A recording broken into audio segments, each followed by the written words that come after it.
If you want to be a leader, you have to stand for something. And you got to be willing to sacrifice and pay the price. I want to bring the First Lady of the District of Columbia, Mrs. Cora Masters Barry. I stand today before you honored and humbled, first and foremost as a child of the Creator. Of course, that's what we all are, despite our seemingly differences of color, religion, culture. I also want to say to you that I stand before you as the mother of two brilliant, beautiful, strong, moral, and committed young women, Lalanya and Tamra. But my presence here today is because I am the First Lady of the District of Columbia. That is why I was asked to be here. My mother was actually born in Oklahoma. Cora Masters Barry didn't have a choice but to be the powerhouse who she is. It was already in her DNA. When we think about Black women who ran for president, we automatically go to Shirley Chisholm, but we cannot leave out Cora Masters Barry's mother, Isabel. Cora Masters Barry's mother ran for president of the United States, not once, not twice, not 3 times, but 4 times. Some may say that's a crazy woman running for president. She's Black, she's a woman, and she's old like our president drawing Social Security. But I think if God had meant for a woman to be relegated to the rear of a man, he would have taken that rib from Adam's back instead of his side. Well, it tracks, right? She was raised by a woman who was extremely resourceful, including being a property owner in multiple states and raising her kids, her 6 kids, making sure all of them were college educated. What was modeled for my mom was the importance of education, the possibility of being extraordinary. My mother moved us to California when I was 2 years old. She had gotten her bachelor's degree from Langston University. My father had come home from the Marines. She was very unusual. She wanted to teach school because she graduated from, at that time they called it a colored college. They wouldn't give her a full teaching certificate, so she had to go back and get training another year. So because she couldn't get a job, she moved us to a place called Jordan Down Projects in Watts, California. And we lived there for about 9 months, and then when she graduated, she started buying property and selling it. After those projects, we never lived in a house that we didn't own.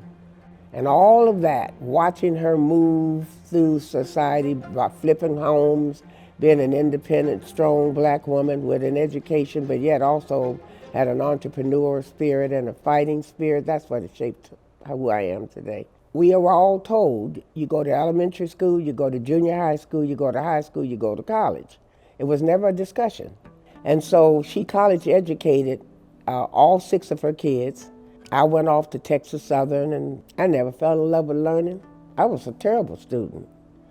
I didn't like being in the classroom. I was very, very smart, so it didn't take a lot for me. So when I would go to college, I was good with C's, I was all right with it.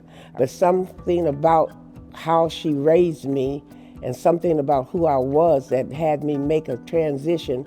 I was always a leader. I led all the stuff, all the harassment of the first-year seniors. I mean, I had myself a good old time. And then I ran out of stuff to do and decided to flip to the other side and be another kind of leader. Pledged Delta Sigma Theta, ran the chapter, ran the school, and left. One of the many gifts that my mom gave to me and my sister were wonderful dads. So my father's name is Moses Wilds. And one of the reasons I love Howard University is because if it was not for Howard, I would not be here. My dad and my mom met in graduate school at Howard. Another gift that they both gave me was knowing when it was time to end their marriage while maintaining a healthy relationship with me as their daughter. I was at Howard in graduate school, but also becoming immersed into the Washington, D.C. scene, which is when I met Marion. Just a real serious story. I'm Delta, and I was pledging Delta. And on Tuesdays, you had to go to convocation. I used to idolize Stokely Carmichael. And that day, when he finished, I sat there for a good 20 minutes by myself, and my whole life changed. He taught me about black being beautiful. He talked about white nationalism. He talked about the power of the people. He talked about our skin color. And then as I matriculated through my silly period when I was getting in trouble and had gone to my serious period, little by little got pulled into the politics of the city. When I got my master's degree, I started working for the National Council of Negro Women on a contract called Sisters United. One night in between class, we went to this club, a place called Billy Simpson's on Georgia Avenue, was eating or getting a drink or something, and this guy was sitting there.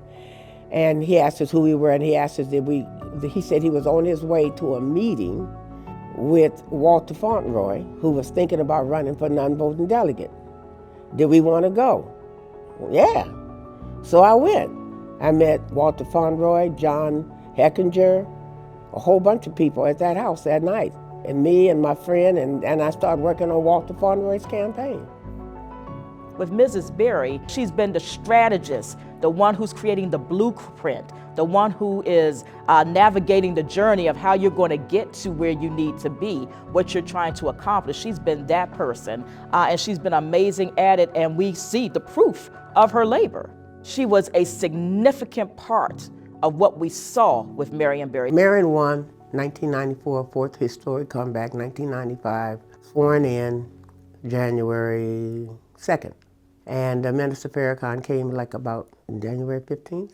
He wanted to do the Million Man March. At a commemoration at Marion's gravesite about 5 years ago, Minister Farrakhan spoke of that day and his version of it. I sat down with the mayor, told my brother what I wanted to do. He said he was going to do whatever I wanted. The city was mine. And then Mrs. Barry got up and started working. That was his version. And it shocked me that he said that, because you know why? That's exactly what happened. Marion had the city to run. And one of the first hurdles were women being very upset about a Million Man March. And when I say women, I mean women who have power of the pen. People like my good friend Dr. Julianne Melville, they were all writing against the Million Man March. They had a whole thing about that. That's an example of a combination of a collaboration between me and my friend Dorothy Height. I had no problem with it. I understood it. But I also understood that he had a problem. From that earliest day, I do not know where the African-American family would be today without the contribution of African-American women. I was here in 1963 for the March on Washington. I have to say that while it was a very inclusive march, that it was an occasion when not a single female voice was heard, except that of the beautiful singer Mahalia Jackson, but there was no speaker. So Dorothy and I, the first thing we did was reached out to the minister and said, you know, we're going to bring some women together to look at what you plan to do with the Million Man March. Do you mind sharing with us? He said, oh, no, sister, whatever my sisters want. So we gathered on the second floor of the National Council of Negro Women with myself, Cedar Lois Tucker, Dr. Height, Nisha Muhammad, Barbara Williams Skinner, and I don't know, about 7 of us. And they faxed y'all his mission statement.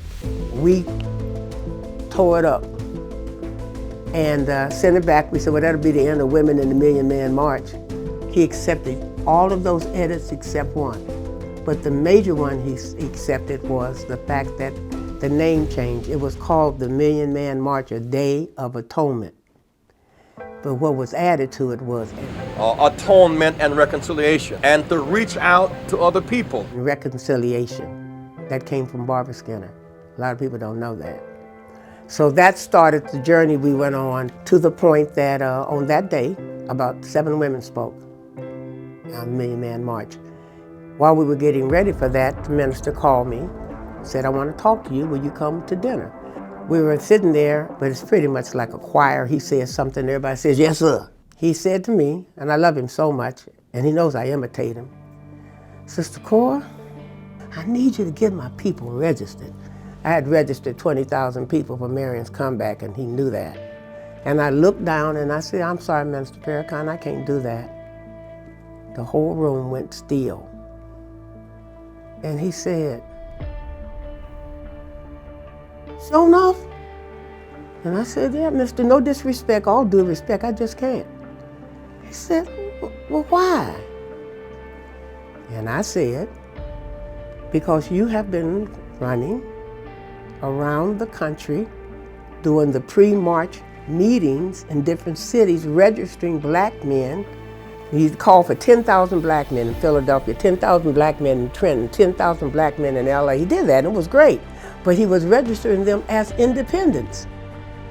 And I said, I can't do that.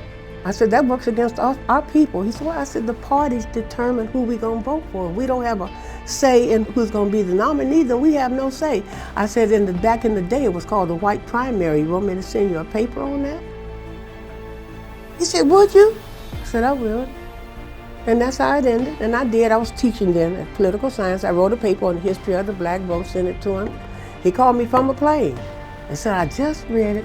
You know, I don't know nothing about all this. He said, but whatever you want to do, you can do it. I want you to chair the Million Man March voter registration drive, and I did. Strong black men keep on a-coming. Strong black men just keep on a-coming. We love you. She normalized being Cora, whether it was Cora Wilds, Cora Masters, then Cora Masters Barry. She was unapologetically and is unapologetically herself, particularly in an environment like academia, and then later in an environment like the boxing world, and then again in the tennis world. She, I think, defied the environments, and she did it over and over and over again. And organically, what that meant is that she had women watching her. The decision of the mayor to appoint me to the Boxing and Wrestling Commission seemed like a very normal thing at the time, but it ended up being highly controversial. And the fact that a woman was going to enter into that bastion of male dominance. I want to get to that. I was going to get to that. Okay, because around that time is when I first met her. She was the chairman or the chairperson of the DC Boxing Commission. Okay, see, and this is where history often gets rewritten, even in the sport of boxing. Cora came on the scene when boxing was really hot. I mean, that was boxing's heydays, especially here in the state of New Jersey. In case you didn't know, in 1978, the advent of casino gambling came to New Jersey, to Atlantic City. And along with casino gambling came goo-gobs of boxing. You don't play boxing, even though they refer to it often as the boxing game or the fight game. Boxing is not a game. It's serious business. Fighters actually put their lives on the line when they go into the ring. So the responsibility that the commissioner, that top person that oversees the sport, is tremendous. To be a female in a predominantly male sport, was tremendous. She just was very knowledgeable. Let's start with personality. Certainly has to be a no-nonsense personality, which Cora Masters Barry is. I'll put it in context, some of it. The Boxing Commission at that time was being run very raggedy, for the record. People were coming in late, people wasn't getting paid, the ring wasn't up by fight time. It was just some raggedy stuff going on with these great men. So my first time going to the first live boxing match as a woman in Washington, D.C., I wore a fur coat. Great choice, right? Fur coat. And the ring hadn't been up, so we sat there for 3 hours waiting for the ring to get put up. So when they had a fight and somebody got hit, the ring didn't hold them because it was not put up correctly. And there's a guy fell off the ring and onto my table, and I yelled, "Oh, my coat!" So I think I set women back 40 years on that one. But yeah, we went from there, and I held my ground, and eventually I ended up being on the World Boxing Council. And one of the things that I hold high in the things that happened in my life in boxing was, in boxing or any other field, when you've finally been accepted They finally said, okay, she's been tested this way, that way, this way, that way, it's time to let her in. And when the president of the World Boxing Council, Jose Suleiman, called and assigned me to supervise the Marvin Hagler and the Sugar Ray Leonard fight. And I attribute a lot of this to her educational background because, you know, she was an educator too, and she very, very intelligent, smart. She was very progressive. She brought a lot to the sport from the intellectual side. Today, we have a system of identification for fighters that was the brainchild of Cora Barry. But they will never tell you that. For those who don't understand, a commissioner is a regulator. Our job is to license and to regulate the sport. So one day, Joe Frazier's son came and fought. Somebody threw in the towel. I think Joe might have thrown in the towel. So it was time to pay the boxers. If any of you are familiar with it, after that you usually pay the boxers. Well, back in the day, but I used to bring the purse and give it to them. All that stuff was archaic. But we'd pay the boxers, they show up. So I paid him and I gave him a 60-day suspension. And he went out, told his dad. His dad, Joe Frazier, came in and called me out of my name. And you don't know what you're doing. He don't need no 60-day suspension. He ain't nothing wrong with him. I was waiting to finish. I said, well, you must have thought so. You threw in the towel. I said, that's a knockout. That's a technical knockout. And he looked at me and he turned around and he said, somebody, it's a real bitch. And the last thing he said, I'm gonna let him fight anyway. And I thought to myself, we gotta stop this. And so that was the impetus to me trying to figure out how we could. And I said, well, let's do it like a passport. Cora came up with the idea of a boxer identification system. And in that book would be a record of all of their fights and medical conditions, things of that nature. And that was actually the forerunner to a system that we have today known as BoxRec all over the world. And that's what's used in boxing today. My mother was amazing, and she never raised us with any conversation about what women did and didn't do. So I didn't even realize that that was a thing until I did get involved in the movement, and they were male chauvinists, from Marion Barry to Stokely Carmichael, all of them, all the men, John Lewis, they were all chauvinists. That's why we're just now hearing about the women of the movement. We did the work, they took the glory. Not that they didn't do a few things, but they were very chauvinistic. But it kind of didn't bother me because I was so sure who I was that it took me a minute to really realize that there was a woman's place. In my later life, and even as I became First Lady, I would say the most influential woman in my life would have been Dorothy Height. She had her own serious sister circle who poured into her, and that's everyone from Dorothy Height and Maya Angelou and so forth. But then she took that and she poured it into others, other women leaders. Our now Senator of Maryland, Angela Alsobrooks, our mayor, Muriel Bowser, Tamika Mallory, and she continues to pour. We're here at the Southeast Tennessee Learning Center where she pours into our youth every single day. She's that person. There are few advocates who are as effective as Cora Masters Barry, whether it is building a tennis center or having a street named after her late husband. She is just a spirit that is an unstoppable spirit, but rooted in all of it is strategy.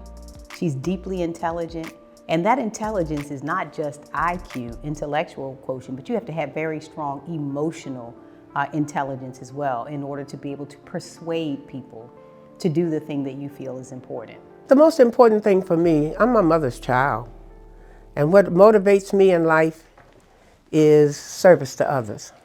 My attraction to people are based on what they're doing for the greater good, not what they're doing for themselves. And I think that people should fight for other people, not just fight for themselves. And when they see inequities and unfairness, I think they should stand up to it. And so I have a reputation sometimes of being a little tough, but that doesn't bother me.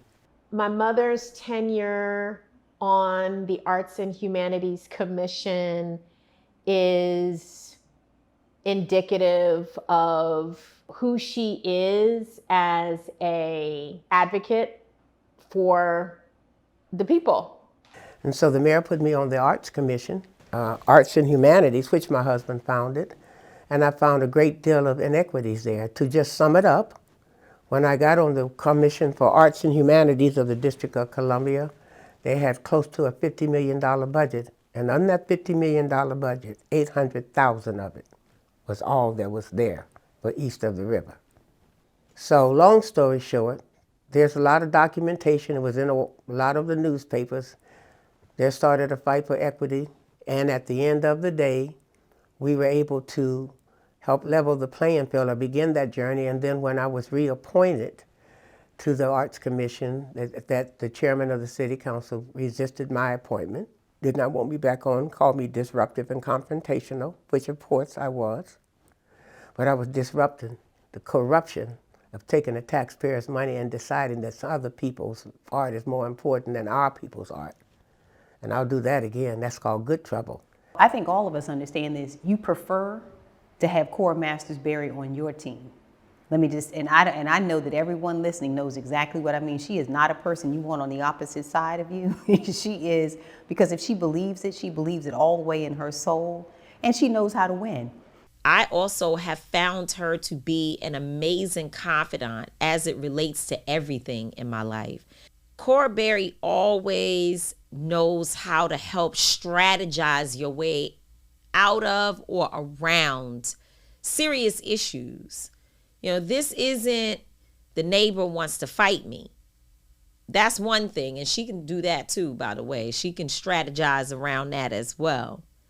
But this is, I'm in the press with 300-400 articles being replicated about me, mislabeling me, or determining my career done. And to have someone like her who's like, oh no, I've seen this before. That has been extremely helpful in my life. I love teaching. I love young people. When I got my master's degree, there were 3 universities in the District of Columbia. One was Federal City College, one was Washington Technical Institute, and one was DC Teachers. So Washington Technical Institute offered me a position to teach social science there. I accepted that position, so I was teaching social science, anthropology, social studies, and all. And then Marion became mayor, and he wanted to consolidate those 3 schools, and they consolidated those 3 schools into the University of the District of Columbia. I was among the first class that taught at the university, and we had lifetime tenure, so I taught there for 22 years. I taught political science. I'm going to give a Coraism. She says this best when she says, if you want to know how these current times are going to turn out, read a book or a Bible. And I say that to women everywhere, especially Black women, to say, stay planted. Well, everything that I've ever done in my life has been very organic. I did not have a great plan for my life. I just followed the Spirit, and when I started learning how to hear God, I started following the Holy Spirit, because sometimes my spirit take me over there. One day I was riding down the street and I saw this vast field, and it looked like there were some poles, you know, like the tennis poles. I said, somebody used to play tennis. So our goal was just to go places and put in stuff to keep our kids off the streets, boxing gyms. We did all of it. And then I did a little research and found out there actually used to be some tennis courts, so we built 7 tennis courts there. And then one day, I used to come and he used to come. We used to play on the courts in the morning before he'd go off and all. I used to watch the kids come play, and they were fighting after it was over, or flipping the bird, or doing stuff you're not supposed to do, because, you know, I come from a pretty much middle-class family. I didn't come up no place where people settle things on the corner. So I said to the coach, I said, well, I think you should kick them off the court and kick them out of the program. And he said, oh, I can't do that, Mrs. Barry. And I said, why? And he said, because where would they go? And the Holy Spirit said, build a building. Well, I think a leader first has to be a visionary, because they have to rise above the crowd. I really first met Cora Masters Barry when Cicely Tyson had a school named after her in New Jersey. And it was a fundraiser as well, so they also auctioned off some items as fundraising items. And Cora donated the 2 tennis rackets of the Williams sisters when they played in the U.S. Open in 2008. And I bought them. And so then actually Susan Taylor, formerly of Essence Magazine, who was a friend of mine, said, "Oh, Reggie, you should meet Cora. She has this program for kids here in D.C. I know how you want to support." I was expecting her just to come and ask me for money for her school, which everybody does all the time. But she was quite wise. She says, "No, I don't want your money now. I want you to come and see the program." This will be Cora's greatest legacy, will be the investments that she made in youth. And for those who know history understand that even what we've enjoyed with the Marion Barry Youth Leadership Institute, you can look right back to Cora Masters Barry. You see her handprints all over this program that has continued for generations. I was in the Marion Barry Youth Leadership Institute. Cora Masters Barry is continuing a tradition that I know very well, because this is how we grew. We had teachers who taught us this way. That's the greatest gift we can give a young person, is the understanding and the experience that they are smart. You can also see it through her tennis center, where she is developing not only expert tennis players, but she's pouring into them other life lessons, surrounding them with people who love them. And that tennis center is a model of excellence. Cora Masters Barry started Blacks in Wax because she believes so strongly in passing along our history that she every year pours her whole heart and soul into teaching history. I have been at the tennis center since I was 3 years old, so that's 2010 up until now as a freshman in college. Mrs. Barry has been a very influential mentor for me. I'm currently a first year at American University studying political science. Being at the center and learning all about my history and the struggle that we've gone through as a people, and just being able to meet all these influential people who are doing so much for our people has definitely inspired me to become a criminal defense attorney. This center being here is really important, just so these kids can have somewhere to go after school, somewhere that teaches them how to code, teaching them how to sew, putting them in fashion shows, teaching them about their history. That's what Blacks in Wax is mainly about. She understands the African proverb that says that young people who do not feel the embrace of their village will burn it down to feel its warmth. Women have historically gotten things done. You know, even if we're not elected to office, there isn't one person in elected office who would be there if it wasn't for the brilliance and the strategy and the vision of women. It's so important, and I learned that and have observed that in my mom.